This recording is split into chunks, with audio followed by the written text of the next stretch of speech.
የኢየሱስን በእግዚአብሔርና በእኛ መካከል የማማለድ ሥራ ለመተካት መሞከር ማለት የእግዚአብሔር ልጅን የኢየሱስን ደም እንደማጥፋፋት መፍጠር ነው። ስለኔ መስዋዕት ያቀረበ ሳይሆን መስዋዕት ሆኖ የቀረበ ብቸኛ ሊቀ ካህን በዘላለም ውስጥ ኢየሱስ ብቻ ነው ይህንን ያደረገው።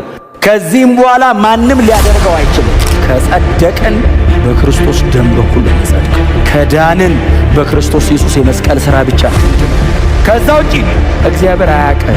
እግዚአብሔር ከሰው መሃል ብቻ አይደለም የመረጠው፣ ከቀኙም የላከው።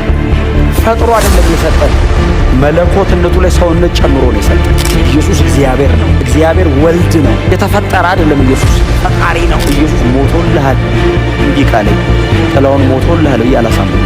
አልሞትለት በሞትለት ማለት እግዚአብሔር የተቀበለው ደም ጌታ ኢየሱስ ክርስቶስ ክህነቱ መሐሪና ታማኝ ሊቀ ካህን እግዚአብሔር ሊቀበለው የሚችለው በሙሉ የእግዚአብሔርን ጽድቅ መመጠን የሚችል በሙላት ፍጹም ሰው ሆኖ እኔን መወከል የሚችል በእኔም በእግዚአብሔርም ሳይድ